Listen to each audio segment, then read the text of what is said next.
لبيك اللهم لبيك لبيك لا شريك لك لبيك إن الحمد والنعمة لك والملك لا شريك لك. ரம்மிய ரமலான். அன்பார்ந்த சகோதரர்களே, அஸ்ஸலாமு அலைக்கும் வரஹ்மத்துல்லாஹி வபரகாத்துஹு. இந்த ரமலானுக்கு இவ்வளவு சிறப்புகள் வர காரணம் என்ன அப்படின்னு நம்ம யோசிச்சுட்டு இருக்கோம்ல. அந்த காரணத்தை, ரமலானுக்கு இவ்வளவு மகத்துவத்தை கொடுத்தவன் அல்லாஹ் ரப்பல் ஆலமீன், அந்த அல்லாவே அதற்கு காரணத்தை சொல்றான். இந்த ரமலானுக்கு ஏன் இவ்வளவு சிறப்பு? ஏன்னா அல்லாஹ்வுடைய பார்வையில இந்த வாய் அல்லாஹ் குர்ஆன்ல சொல்றான், அல்லாஹ்விடத்திலே 12 மாதங்கள் இருக்கின்றன. இந்த 12 மாதங்களுமே அல்லாஹ்வால் படைக்கப்பட்ட மாதங்கள் தான். அப்படி இருக்கும் பொழுது இந்த ரமலானுக்கு மட்டும் ஏன் இவ்வளவு முக்கியத்துவம் அப்படின்னு பார்த்தோம்னா, அருமைக்குரியவர்களே, அதற்கான காரணத்தை அல்லாஹ் சொல்றான். எப்படி உதாரணமா, நம்ம வீட்டுல ஒரு பல பல பல நாட்கள் ஓடுது, வாழ்க்கையில பல நாட்கள் ஓடுது, பல மாதங்கள் ஓடுது. ஆனா ஒரு நாள் இருக்குதே, அந்த நாள் தான் நம்ம வீட்டுல அல்லாஹ்வுடைய ஒரு மிகப்பெரிய அருள் கிடைத்த நாள், ஒரு மகத்துவம் கிடைத்த நாள். அப்படின்னா நம்ம அந்த நாளை நினைவு கொள்வோமா இல்லையா? அந்த நாளை சிறப்புப்படுத்துவோமா இல்லையா? எப்படி பெருமானார் ஸல்லல்லாஹு அலைஹி வஸல்லம் சொன்னாங்க இல்லையா? அதாவது மூசா அலைஹிஸ்ஸலாத்துக்கு முஹர்ரம் 10 தான் அல்லாஹ் ரப்பல் ஆலமீன் ஃபிரௌனுடைய கூட்டத்தாரத்திலிருந்து நைல் நதி மூலமா செங்கடலிலிருந்து அல்லாஹ் பாதுகாப்பை கொடுத்தான். ஃபிரௌனுடைய கூட்டத்தாரை மூழ்கடித்து அல்லாஹ் மூசா அலைஹிஸ்ஸலாம் கொடுத்து பாதுகாத்தான்.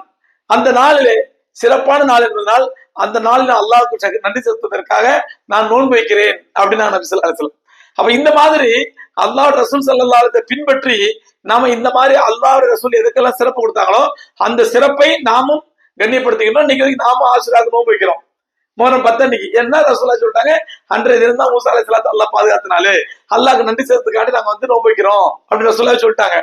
அந்த மாதிரி இந்த மாதத்திற்கு ஏன் இவ்வளவு ஸ்பெஷாலிட்டினா, உலகத்திற்கே நேர்வழி, உலகத்திற்கே ஹிதாயத், உலகத்திற்கே அருட்கொடை, கியாமத் நாள் வரை வரக்கூடிய எல்லா மனிதர்களையும் நேர்வழியில் செலுத்தி மனிதர்களை மனிதர்களா வாழ செய்யக்கூடிய ஒரு அற்புத ஹிதாயத்தினுடைய வடிவம், நேர்வழியின் வடிவம் அல்லாஹ்வுடைய அல் குர்ஆன். அந்த அல் குர்ஆன் இறங்கியது ரமலானில் தான். அல்லாஹ் சொல்றான், ஷஹ்ரு ரமலான். ரமலான் மாதம் எப்படிப்பட்டது தெரியுமா? அல்லதி உன்சில ஃபீல் குர்ஆன் ஹுதல் லின்னாஸி வ பையினாத்தின் மினல் ஹுதா. அந்த ரமலான் மாசம் இருக்குது, அந்த மாதத்தில் தான் அல்லாஹ்வுடைய வேதம் அருளப்பட்டது. உலகத்தார்களுக்கெல்லாம் ஹிதாயத்தாக, ஹுதல் லின்னாஸ், மக்களுக்கெல்லாம், எல்லா மக்களுக்கும் ஹிதாயத்தாக, நேர்வழியாக அல் குர்ஆன் அருளப்பட்டது இந்த ரமலானில் தான். வ பையினாத்தின் மினல் ஹுதா, ஹிதாயத் அருளப்பட்டது மட்டுமல்ல, வ பையினாத்தின் மினல் ஹுதா, இதுதான் ஹிதாயத், இதுதான் நேர்வழி என்று தெளிவுபடுத்தக்கூடிய வேதமாக இறங்கியதும் இந்த குர்ஆன் தான். இந்த குர்ஆன் இந்த ரமலான் மாதத்தில் அருளப்பட்டதால் தான் இவ்வளவு சிறப்பு இந்த மாதத்துக்கு. அருமைக்குரியவர்களே, குர்ஆன் இறங்கியதினால் இந்த மாதத்திற்கு இவ்வளவு சிறப்புன்னு சொன்னா, குர்ஆன் இறங்கியதினால் இந்த மாதத்திற்கு இவ்வளவு சிறப்புன்னு சொன்னா, அந்த குர்ஆனுக்கு எவ்வளவு சிறப்பு, அந்த குர்ஆனுக்கு எவ்வளவு மகத்துவம், இன்ஷா அல்லாஹ் அடுத்து பார்க்கலாம்.